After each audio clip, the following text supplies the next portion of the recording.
세계 경제의 저성장이 장기화되는 상황에서는 내수 활성화를 통해 수출이 부진할 때도 견딜 수 있는 경제 체력을 키워야 할 것입니다.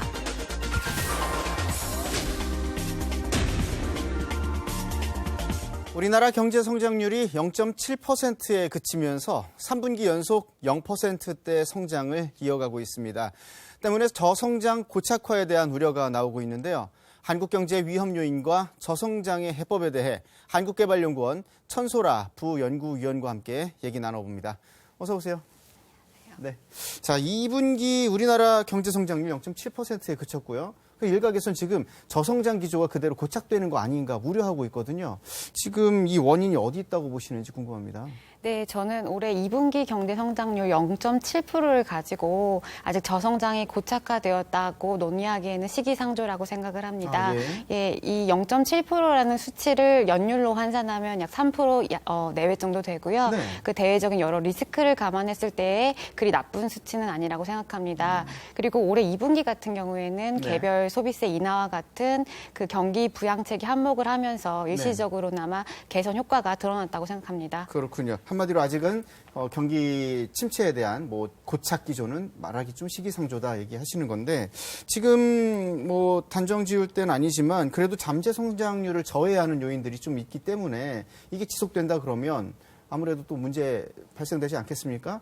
지금 경제 성장률이 잠재 성장률 저해하는 요인들이 자꾸 원인 작용이 된다면 어떤 요인으로 이렇게 나올 걸로 생각하시는지. 네, 잠재 성장률을 위협할 수 있는 요인들은 많은데요. 네. 우선 구조적으로는 인구 고령화 문제를 들 수 있고요. 그리고 네. 대외적으로는 그 세계 경제 둔화 같은 성장세 하락 요인을 둘 수 있습니다. 그래서 고령화 같은 경우에는 2016년이 생산 가능 인구의 정점을 찍는 해이고 네. 내년부터 이제 감소하는 추세로 돌아서게 됩니다. 네. 그 여기다가 만약 그 세계 경제의 둔화와 같은 대외적인 불확실성까지 더해진다면 네. 그것은 우리나라 경제의 잠재 성장률을 위협할 수 있는 요인으로 작용할 가능성이 크고요. 네. 그리고 이러한 두 요인이 복합적으로 일어날 경우에는 아마도 그 우리나라 경기가 반등하기는 쉽게 어려운 구조이고 따라서 네. 현재 수준에서 경제 성장률이 완만하게 흐름을 이어갈 것으로 생각합니다. 네, 지금 말씀하신 대로 인구 고령화 문제, 잠재 성장률 저해 요인으로 일단 꼽고 있는데 IMF도 지속 제기하고 있는 부분입니다. 네, 맞습니다. 예, 좀 많이 개선이 돼야 되겠지만 이게 쉬운 문제는 아니에요. 그럼 저출산 고령화 장기화 된다면 네. 또 영향력을 좀 안 좋게 미치는 건 아닌가 생각할 수 있거든요. 네. 어떻게 보십니까? 그 저출산과 고령화의 장기화가 될 경우 그 우리나라 같은 경우 통계청 자료에 따르면 예. 그 아까 제가 언급드렸듯이 생산 가능 인구가 올해가 정점이고 예. 내년부터 감소고요. 네. 2015년부터 약 2060년까지 자료를 생각을 해보면 네, 지금 저희가 화면으로 구현해 드리고 예, 있는데 예, 보면서 맞습니다. 얘기하시면 좀 더 편하실 것 네, 같아요. 2015년부터 지금 60년까지 통계청 자료가 나와 있는데요. 그래서 생산 가능 인구를 보시면 이걸 퍼센트로 환산하면 약 23% 정도 감소하는 상황이 발생할 거고요. 네. 또한 이제 고령화 인구 비중을 보게 되면 2015년부터 2060년까지 약 27% 정도 증가할 전망입니다. 따라서 지금 굉장히 심각한 상황이기 때문에 앞으로 면밀히 주시해야 될 상황임은 분명하고요. 네, 지금 네. 보면은 생산 가능 인구가 줄어드는 시기가 바로 2017년 이후부터 네, 급격하게 이제 맞습니다. 줄어들기 시작하는 게 보이고요. 네. 인구 감소율도 보면은 사실상 2045년쯤이면은 지금보다도 인구수가 상당히 많이 줄어드는 추세에 들어가게 되거든요. 현 네. 상태라면은. 예, 맞습니다. 그렇기 때문에 그 잠재 성장률을 좀 억제할 수 있는 부분에서 요인들을 좀 더 인구를 늘린다든지 아니면 네. 외부 유입 요인을 자금 네. 좀 더 끌어당긴다든지 여러 가지 좀 노력이 필요할 것 같다는 생각이 들고요. 지금 그런데 중요한 게 보면 내수 부진보다는 수출 부진에 대한 것을 우리가 좀 여러 가지 잠재 요인에 악영향을 주는 원인으로 보고 있거든요. 이에 대해서는 어떻게 생각하십니까? 네, 올 7월 수출 같은 경우에는 그 선박과 같은 주요 품목의 감소세 폭이 확대되면서 부진한 상황이 계속되고 네. 있습니다. 그래서 그 우리나라의 수출 부진을 야기시킨 요인을 크게 두 가지로 나눠서 볼 수 있는데요. 네. 이제 구조적인 요인과 그리고 그 경기 변동적인 요인을 나눠 생각해 볼 수 있습니다. 예. 그래서 구조적인 요인으로는 그 주요국을 중심으로 이제 요새 보호무역주의 미국주의 성향이 예. 강해지고 있고요. 그리고 네. 또 유로존을 중심으로 투자 위축이 진행되면서 세계 경제 둔화세가 지속되고 있습니다. 또 네. 경기 변동적 요인으로는 소위 말하는 G3 리스크인데요. 네. 뭐 미국 금리 인상 여부, 그리고 그렇죠. 중국 경제 불안, 그리고 네. 마지막으로 영국의 브렉시트를 들 수 있습니다. 근데 그 구조적인 요인과 관련해서 세계 네. 경제 둔화가 이루어질 경우에 단기간에 우리나라가 어떻게 마땅히 대응책을 마련하기는 사실 쉽지는 않습니다. 네. 그나마 다행인 것은 세계 경제가 개선세가 뭐 회복세로 네. 돌아설 경우에는 우리나라 수출 여건도 개선될 여지가 있기 때문에 그렇죠. 그나마 다행인 점이라고 할 수 있고요. 그 우리나라 수출에서 가장 주요하게 생각해야 될 부분이 우리가 중국 같은 어떤 특정 국가에 지나치게 의존도가 심하기 때문에 예. 리스크 관리 측면에서도 지금이라도 시장 다각화를 모색해야 될 타이밍이라고 생각합니다. 그렇군요. 너무 중국 시장에만 의존하면 안 되긴 하지만 네. 또 넘어설 수 있는 어떤 요인을 좀 준비는 하고 있어야겠죠. 예, 맞습니다. 그나마 다행인 게 저희가 뭐 IT라든지 생산 측면에서 좀 신뢰도가 있기 때문에 그래도 벗어날 수 있는 여진이 있겠다 보는데, 자 이제 좀 요즘 이슈를 한번 돌아와 볼게요. 우리나라 국내 이슈를 좀 보면은 구조조정이 한참 진행되고 있습니다. 조선업계가 지금 중심이 되고 있고요.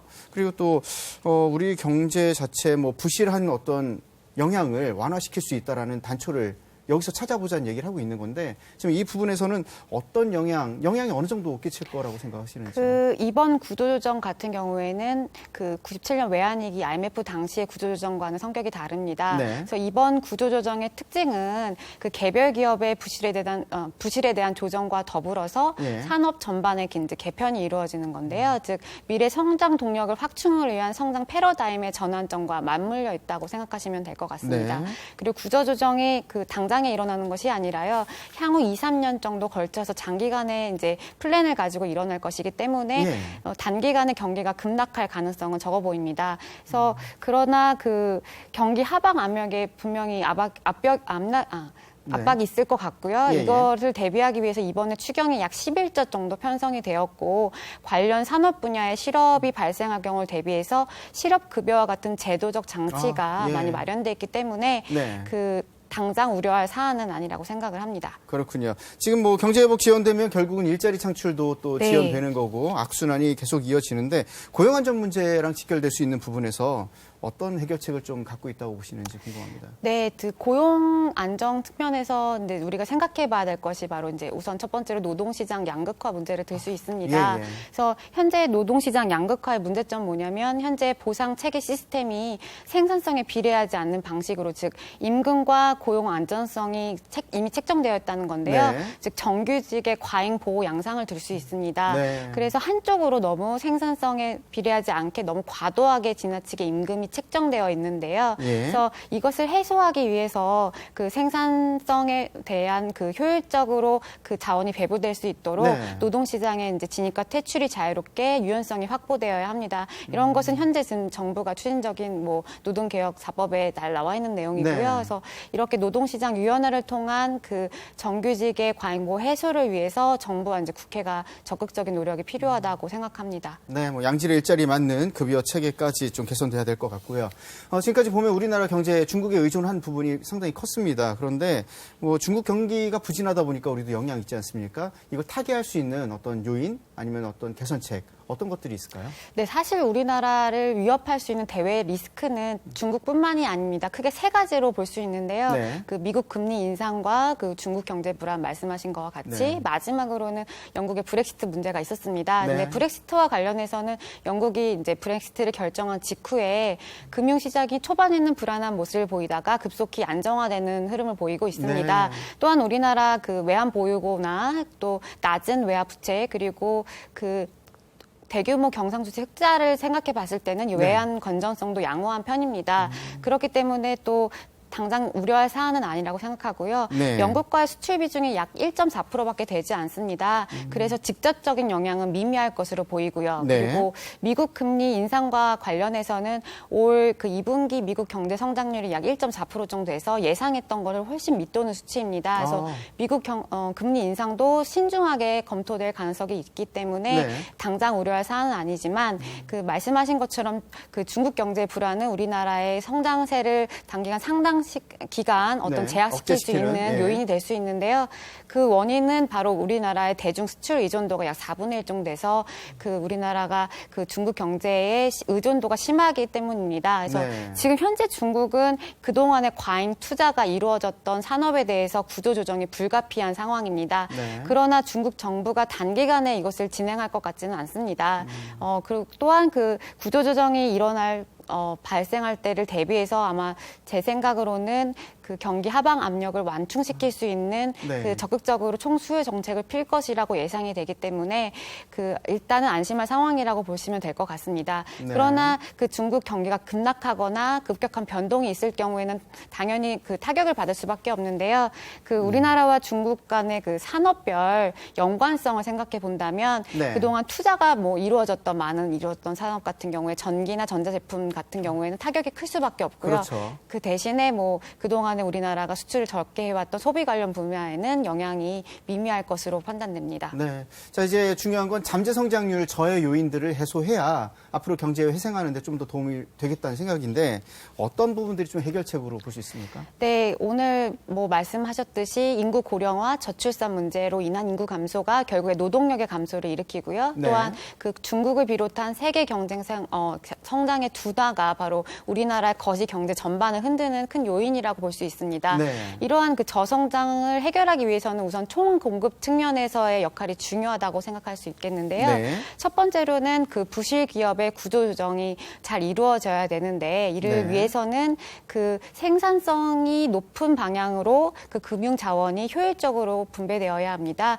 네. 이를 위해서는 우선 첫 번째로 최소 비용의 원칙 하에서 금융권과 감독이 철저히 부실 기업에 대한 네. 그 인식이 조사가 필요하고요. 두 번째로는 현재 시스템을 잘 활용하려는 적극적인 의지가 필요합니다. 네. 두 번째로는 아까 말씀드렸듯이 노동시장의 양극화를 해결할 수 있는 방안이 모색되어야 되는데요. 네. 즉 다시 말해서 그 노동시장의 유연화를 통한 인적 자원이 효율적으로 분배되어야 합니다. 예. 그래서 이것이 바로 그 양질의 일자리 창출과 이어질 수 있기 때문에 꼭 필요한 제도라고 생각하고요. 네. 그 마지막으로는 그 우리나라의 그 상품 시장의 규제 합리화를 들 수 있습니다. 네. 그래서 가령 시장에 왜곡이 존재하는 경우, 예를 들어서 그 대기업이 독과점 담합이 발생하거나 그 시장 잠재력을 통한 불공정 거래 행위가 있을 경우에는 네. 시정 조치가 잘 이루어져야 되는데요. 그렇죠. 그래서 공정한 그 경쟁이 이루어질 수 있도록 시장 그 환경이 우선 조성되어야 될 것이라고 생각합니다. 네, 무엇보다 안정적인 경제를 위해서 서로 또 이해할 수 있는, 배려할 수 있는 또 환경도 필요하지 않을까 생각을 해봤습니다.